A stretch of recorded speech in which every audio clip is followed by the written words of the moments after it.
dalam kehidupan kami Tuhan. Terima kasih atas pengorbanan-Mu. Haleluya.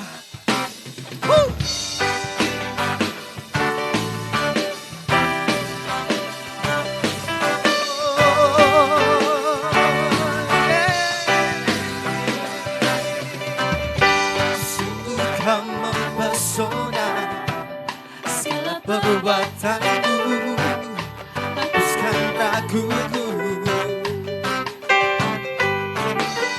Kau buktikan kasih-Mu, mati bagiku, hapuskan dosaku. Sungguh Kau mempesona, segala perbuatanmu hapuskan raguku. Kau buktikan kasih-Mu, mati bagiku, hapuskan dosaku. Come on church, Kau ubahkan hidupku, semua jadi baru. Sekarang ku bersyukur di dalam-Mu, Yesus. Kau jaga hidupku, melangkah di jalan-Mu, sampai ku terima mahkota kehidupanku.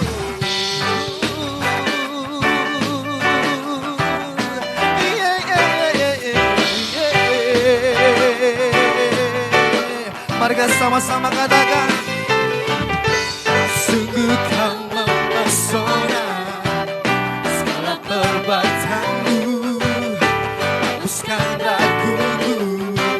Kau buktikan kasih-Mu, Kau buktikan kasih-Mu, mati bagiku, hapuskan dosaku. Mari kita sama-sama katakan, Kau ubahkan hidupku, semua menjadi baru. Sekarang ku bersyukur di dalam-Mu, Yesus. Kau jaga hidupku, melangkah di jalan-Mu,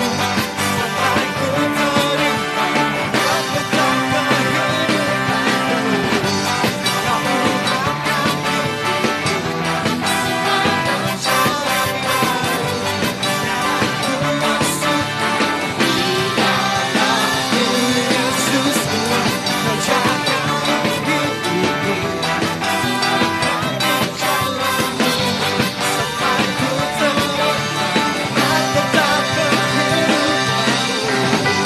Kau ubahkan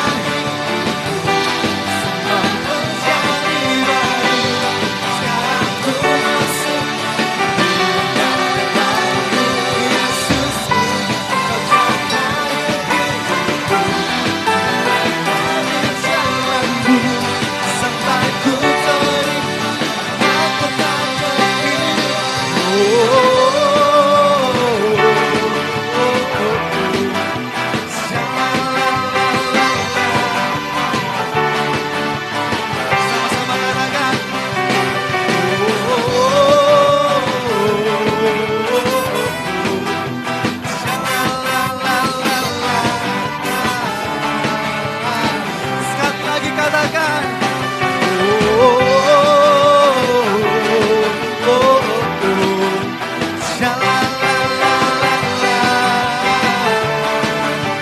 mahkota bagi kehidupanku.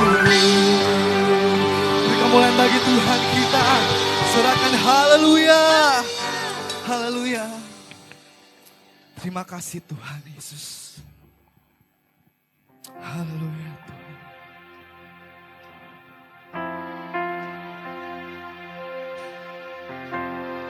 Engkau Allah yang kami sembah. Haleluya. Engkau Allah yang setia dalam kehidupan kami Tuhan.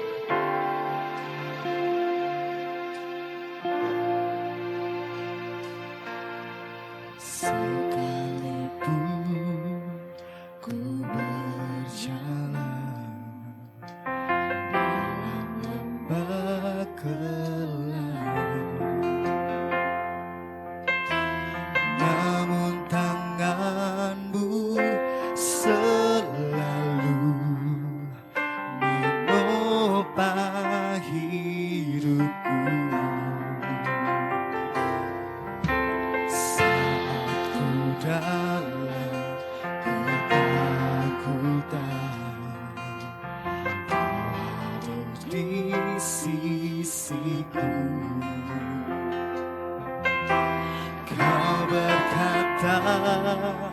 jangan takut, kau beriku kemenangan. Engkaulah Tuhan yang berjanji, tak sekalipun kau ingkari kesetiaanmu. Sungguh terbukti di sepanjang hidupku, untuk selamanya ku kan setia melayani, mengasihimu. Tiada Tuhan sepertimu, Yesus. Kau Allahku yang setia.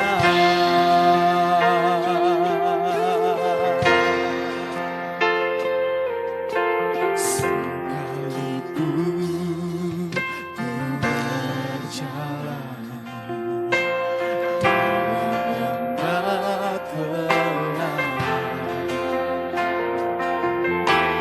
namun tanganmu selalu menopang hidupku. Saat dalam ketakutan di sisiku, kau berkata, jangan takut, kau beriku kemenangan. Engkaulah Tuhan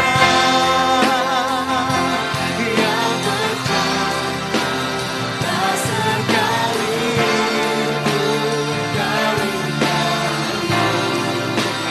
kesetiaanmu. Sungguh terbukti di sepanjang hidupku, untuk selamanya ku kan setia melayani, mengasihimu.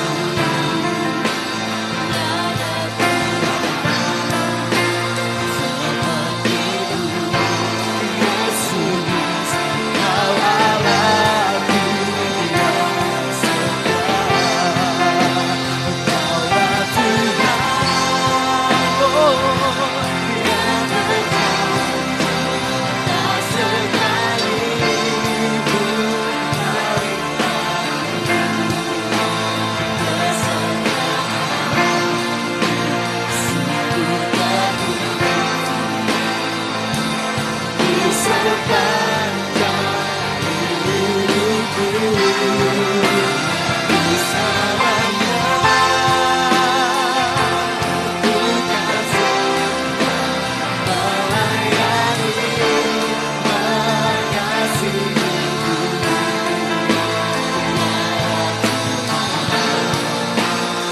Sepertimu, Yesus, kau Allahku yang setia.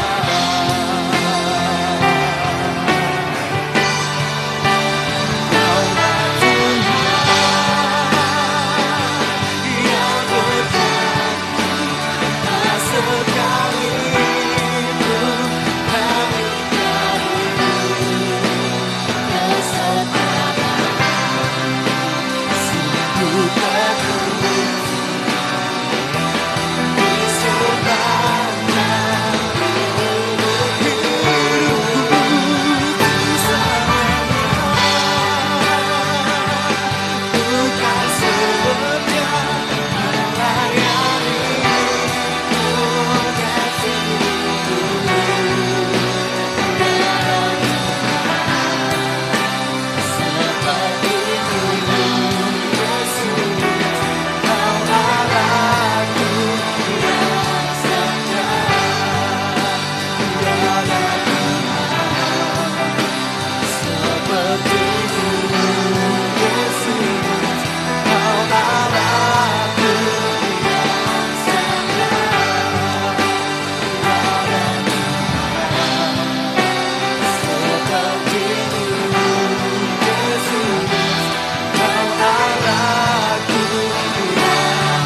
sama-sama angkat tanganmu, katakan, Engkaulah Tuhan yang berjanji, tak sekalipun kau ingkari kesetiaanmu, sungguh terbukti di sepanjang hidupku, untuk selamanya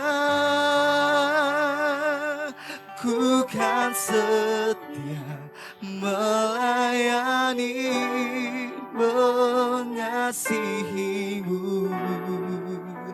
Tiada Tuhan sepertimu, Yesus. Kau Allahku yang setia, tiada Tuhan sepertimu, Yesus. Kau Allahku yang setia. Beri kemuliaan bagi Tuhan kita. Haleluya.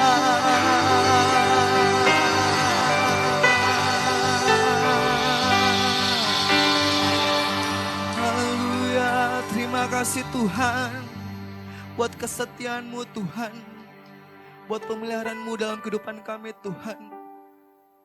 Engkau baik, Engkau setia dalam kehidupan kami Tuhan. Sekalipun kami berjalan di dalam lembah gelap, Engkau tetap beserta dengan kami Tuhan. Terima kasih Tuhan, terima kasih ya Yesus. Tiba saatnya Tuhan kami akan mendengarkan pesan firman-Mu Tuhan.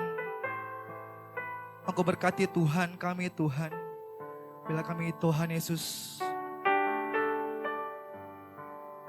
mendengarkannya Tuhan, dengan kerendahan hati kami Tuhan, sehingga apa yang kami dengar Tuhan, apa yang disampaikan Tuhan, sesuai dengan kehendak-Mu Tuhan. Engkau urapi Tuhan pelayanan firman-Mu ini Tuhan, dari tempat Allah Maha Tinggi Tuhan, sehingga dapat berkata-kata sesuai dengan kehendak-Mu Tuhan. Berfirmanlah Tuhan Yesus, kami siap mendengarkannya Tuhan. Dalam nama Tuhan Yesus, semua yang percaya sama-sama katakan, amin. Shalom saudaraku, Gereja Betel Tabernakel Jemaat Indonesia. Senang sekali kita bisa bertemu, berjumpa dalam keadaan sehat walafiat, walaupun posisi kita adalah online, tidak onsite. Dan saya terlalu yakin, semua yang mendengar saat ini, posisi manapun, hati saudara pasti terarah kepada Tuhan Yesus, Juru Selamat Tuhan kita. Hari ini saya berbicara dengan judul pengharapan. Kita tahu bahwa pengharapan adalah sesuatu hal yang gampang dibicarakan, tapi susah dimengerti secara harfiah, tetapi dialami. Kita tahu bahwa orang tidak makan lebih dari 40 hari pasti mati. Orang tidak minum lebih dari 3 hari pasti mati. Dan orang tidak bernapas lebih dari 12 menit pasti mati. Namun, orang yang tidak memiliki pengharapan, itu orang yang pasti juga mati.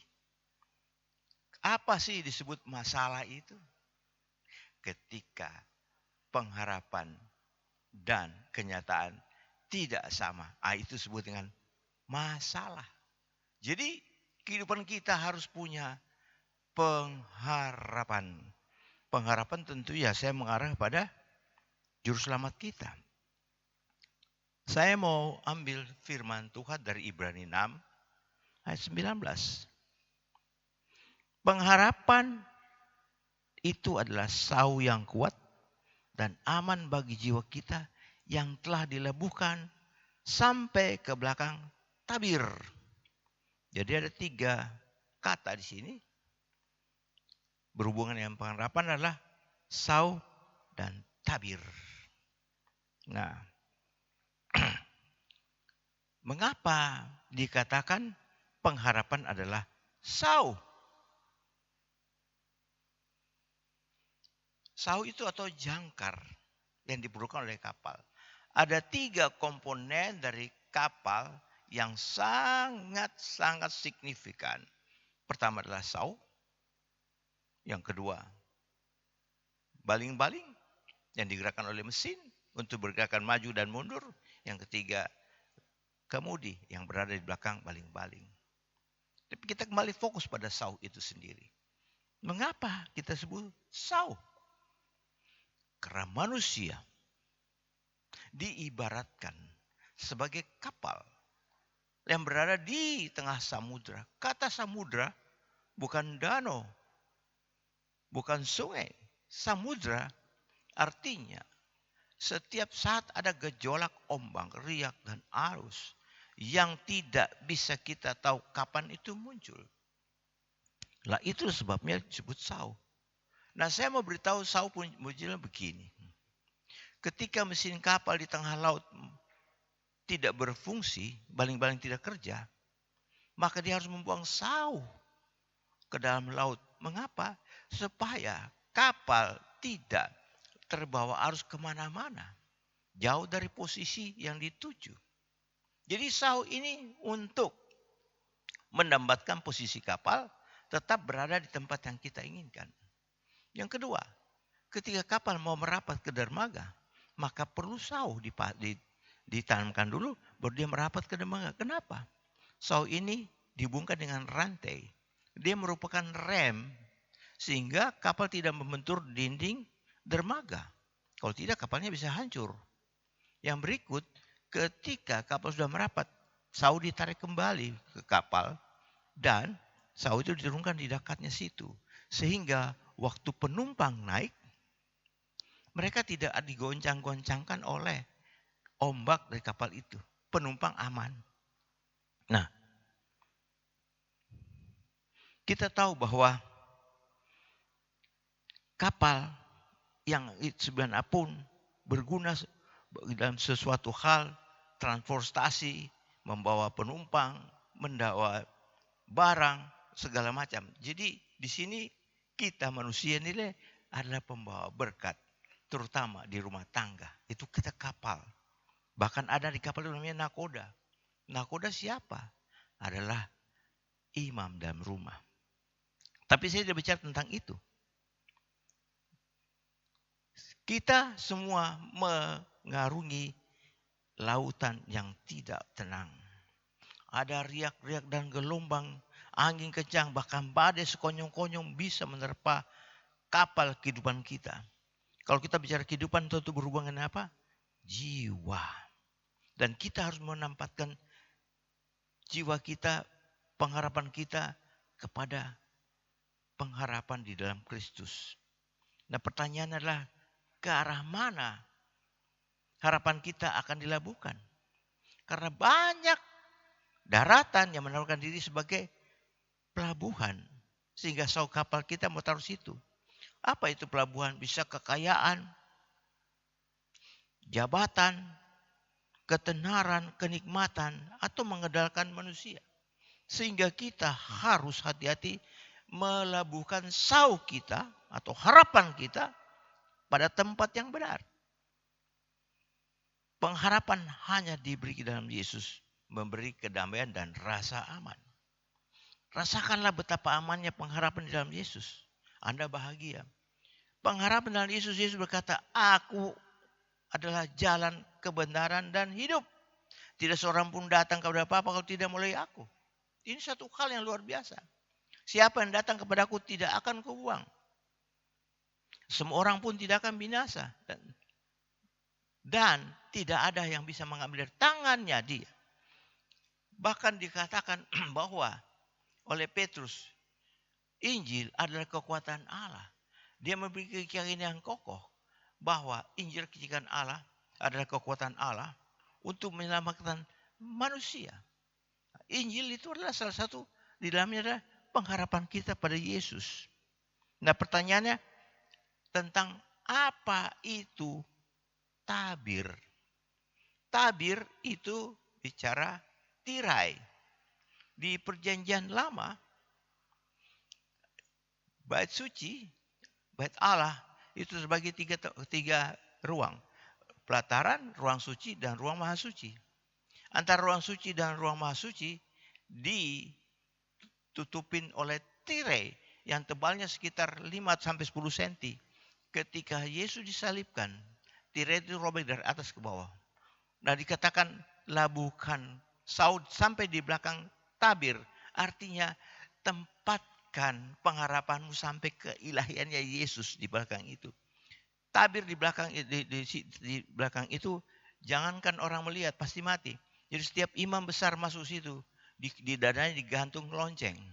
Dan dia diikat. Kenapa? Kalau loncengnya berbunyi, dia masih hidup. Kalau tidak bunyi, mereka akan tarik. Karena ruang maha suci, hanya imam besar boleh masuk. Bisa bayangkan, ini kita bisa labuhkan langsung ke belakang tabir, ke ruang maha suci. Yesus adalah memberi kita pintu perdamaian antara Bapa dengan kita. Ketika dia mati ke salib, tabir itu sobek dari atas ke bawah. Artinya apa? Kita bisa langsung berdoa tanpa melalui imam besar seperti yang lama yang harus membawa darah anak domba. Tapi darah domba itu Yesus sendiri, sehingga kita bisa langsung kepadanya. Jadi kita labuhkan pengharapan kita langsung ke belakang tabir. Artinya keilahiannya Yesus. Apa artinya itu? Bahwa kita harus betul-betul lengket dengan dia. Memiliki satu persekutuan yang tidak pernah putus. Dan kata jangkar atau sau, itu kalau sudah tertanam di bawah, hanya kita saja yang bisa mengangkat. Atau dan katanya hanya kapal yang bisa narik. Karena jangkar atau sau itu begitu beratnya. Dan itu diputar oleh mesin. Manusia tidak mampu. Berapa orang pun tidak bisa mengangkat itu kecuali mesin kapal. Atau yang kata lain, apa yang kita lakukan orang lain tidak bisa angkat. Hanya kita saja. Pertanyaannya adalah, apakah kita mau memberikan pengharapan kita penuh pada Yesus? Apakah kita mau betul memiliki pengharapan hanya Yesus satunya? Banyak orang melebuhkan pengharapan kepada hal-hal yang tidak jelas. Ketika Yesus bangkit, ada 500 orang melihat dia bangkit. Bahkan dia naik ke surga. Mereka semua melihat. Tetapi yang tinggal 10 hari saja, pada hari turun Roh Kudus, hanya 128 orang yang lihat.